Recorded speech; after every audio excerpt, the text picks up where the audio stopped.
Yin let out a long and rather dramatic exhale of breath as she woke up to see Muzan standing above her just hours after consuming her.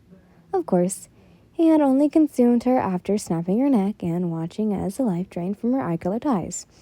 The last thing she saw before his cold expression. "So, did you get what you wanted?" she questioned, still not moving. "No, I told you. And I've already informed you," he snapped back, his monotonous voice not once breaking as he walked down the walls towards her. "I was only confirming whether it was true or not." "What? Hitara and Daki told you? Why would demons willingly be exposed to sunlight?" Muzan hummed, his dark hair cascading over his shoulders as he did so. Neither of those two would ever dare to do such a thing, especially because they didn't know you had such interesting capabilities. Upon devouring you, however, the results were as expected. My blood isn't infused with the blue spider lily. Yin sighed, not understanding how he came to such a conclusion. I am just able to do this. There's never just anything. There's a reason as to why you can do what you can. And let me guess, you're going to be the one that finds out? She raised an eyebrow, finding the question to be rather theatrical. Natural. Inhaling deeply, Yin placed her hands straight above her head and laced them together, grunting slightly as she stretched before dropping the limbs and exhaling. She then picked at the worn out and thin material of her shirt that she still hasn't changed out from the night Doma took her. Muzan's brow twitched while she did this, finding it almost amusing how relaxed she seemed even after he had killed her. His brows twitched when she then stared up at him, there being no trace of hostility or fear in her eyes, but was displayed only mere hours ago. "So," she begins as she crossed her arms, "are you ever going to let me leave?" It was strange to Muzan. How quickly her attitude was changing truly was baffling, but his expression never wavered. "Kibutsuji," Yin frowned, "will you let me go if I serve no purpose to you? And if you could ever completely kill me, would you let me be free?"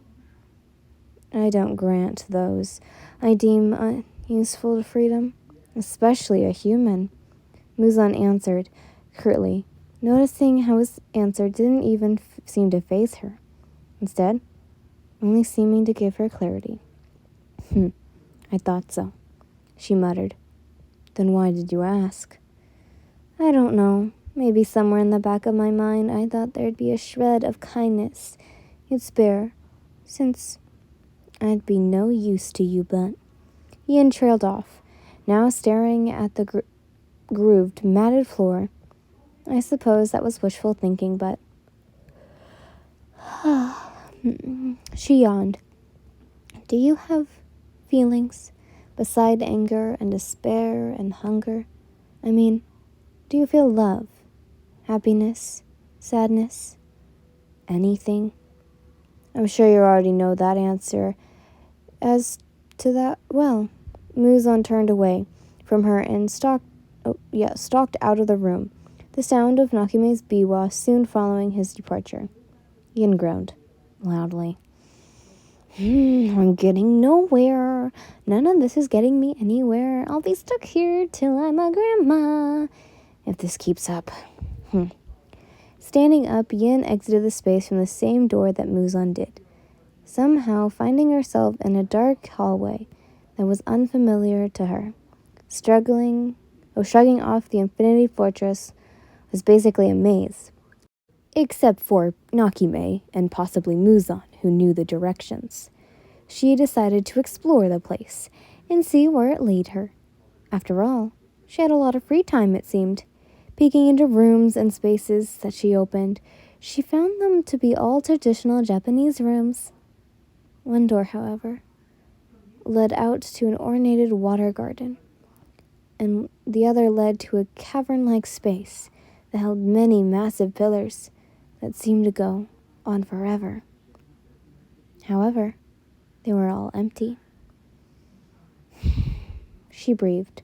She realized quite quickly that because the Infinity Castle only inhabited 2 entities, there really wouldn't be much to do, despite soon welling up inside as she finally accepted the fact. So, I'll be bored here until I die, with Muzan, and maybe the upper and lower moons. Fan-freaking-tastic. Wanting to yell and scream and vent out her frustration to keep to a listening ear, Yin unfortunately could do nothing but keep wandering around until she ran into someone or found her way back to the room Muzan had shoved her into quite literally. It was obvious to her that he was not fond of being around her for so long. He couldn't help it. But why did he think my blood had something to do with the blue spider lily? Is it because it would have healed him back when he was a human, or is it something else entirely?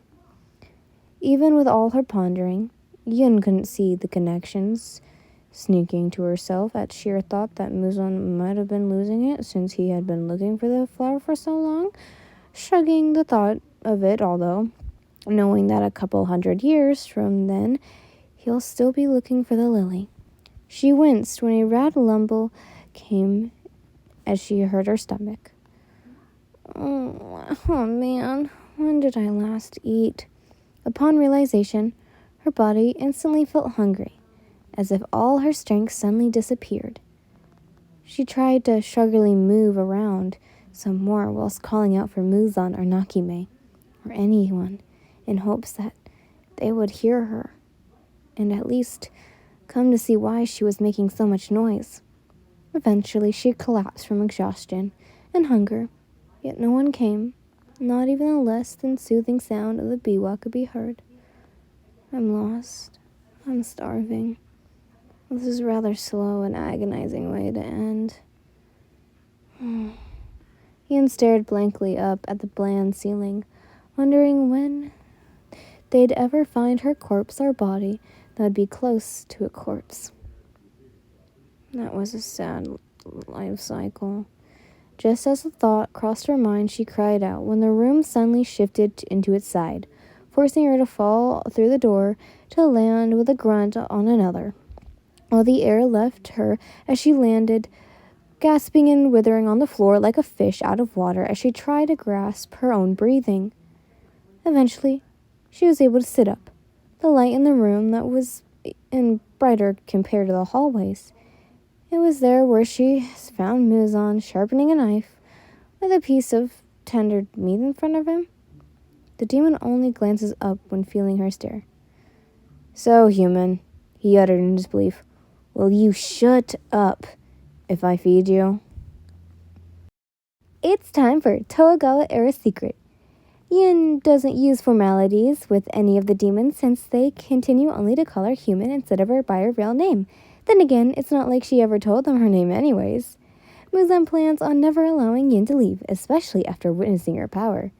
Due to how Yin's regeneration work, if she dies by starvation, hypothermia, etc., it would only turn into a life cycle of death until broken by an outward force. Anyways, I hope you guys enjoyed. Bye!